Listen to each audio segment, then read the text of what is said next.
switching drivers. Yes, Amir's made good time. So far, we're in Sacramento, and this guy slept 3 hours and just driving non-stop. So, all right, time for him to take a nap, and I'm gonna take over. 1 hour later. When you're in California, you eat In-N-Out, which is one of the best burgers, and obviously we capitalized on the opportunities. We're in Redding right now. We're in Northern California, past Sacramento already. And what are you getting? I'm getting some protein style, animal style double doubles. Protein style? Yeah. The hell is that shit? You don't know what it is? Oh, I'll show you. You'll see it later. No, we ain't got double animal style. Double animal style. Yeah. I want some animal fries. For those of you who've never been to In-N-Out, have never seen In-N-Out, this is how it looks like. And the prices are still super affordable. We ordered 3 burgers and 2 drinks and a fries. It's still under $20 after tax. So, you know, super values.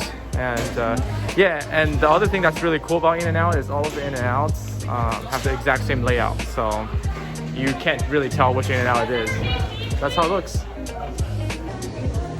We just got the food. Oh, I'm so hungry, man. Yeah, pretty much. Other than our... Yep. I'll actually sit right here. I don't care. I'm mentally handicapped. That's what it is. Yeah, this is fine. Oh, let's eat. In-N-Out. G-Wagon. In-N-Out. So In-N-Out has secret menus. This is the animal style fries, which normally doesn't come with the menu, and then obviously you can tell these ones with the breads. Amir ordered them, and I have the protein style. And what does it mean by protein style is this. It's lettuce instead of breads. Look, we got some like big bugs, some dragonfly looking things, and wow, the windshield is destroyed, guys. Absolutely properly destroyed.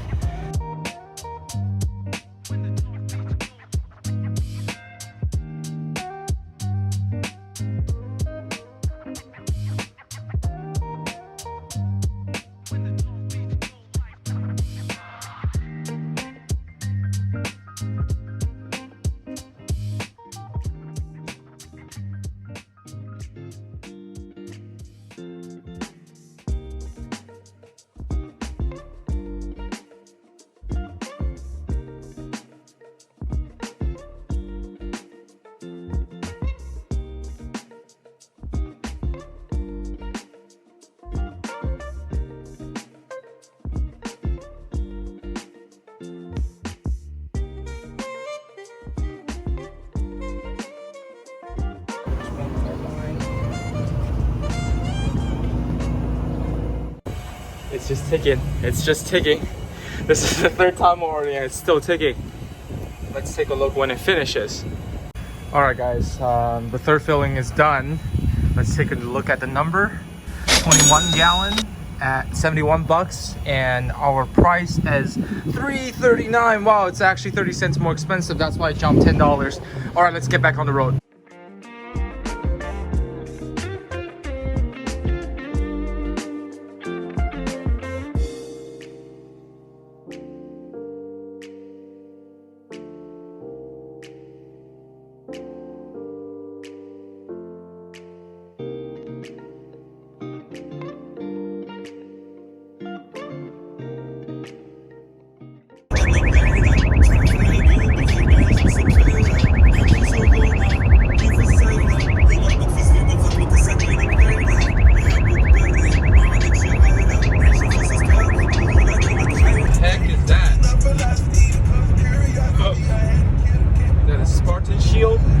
That thing.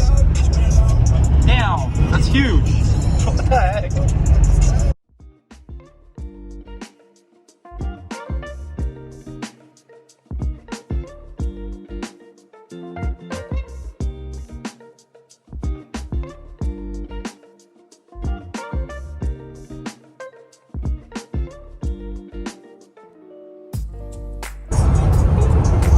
All right, guys, we're officially in Oregon.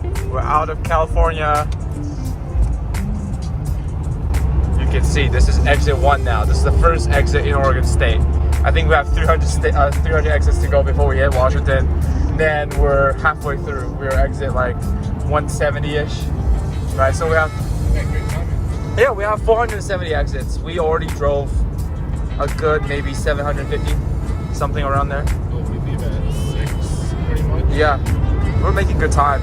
I think if we don't eat, we'll be able to get to Seattle by like 10, 15, something around there, hopefully.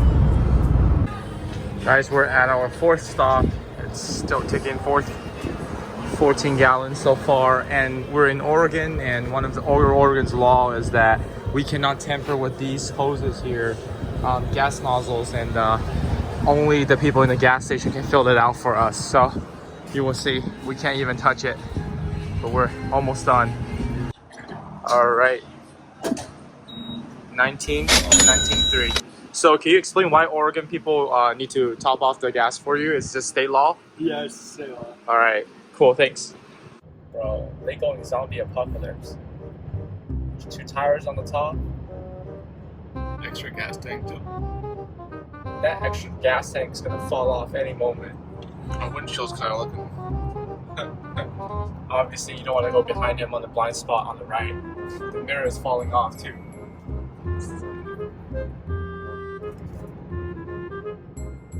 This is the best car I've seen today.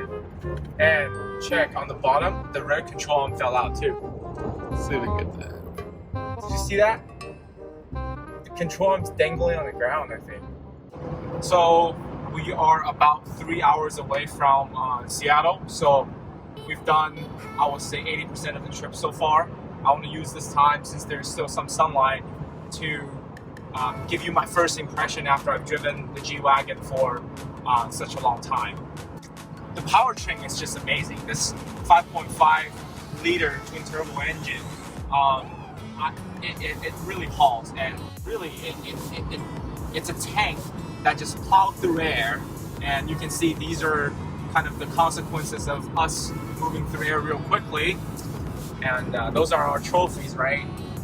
But that proves the car can move fast, and it's stable, and you really don't feel the speed of the car. Now, a couple of minuses. I personally think the handling of the G-Wagon is not, up to par in comparison to a conventional SUVs that are built recently with the aluminum structures that are slightly lighter, that has integrated axles. It weaves around left and right, and on some high-speed corners, you feel like the car might just break loose on the front. So it's not really confidence-inspiring, in my personal opinion. But overall, this is a great car. It was an awesome 15-hour experience, both kind of driving and also being a passenger. I think being a passenger is a lot more enjoyable than being the driver because of the handling aspect. But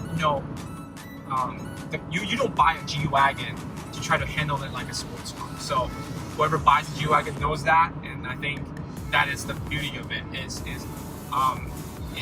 is raw.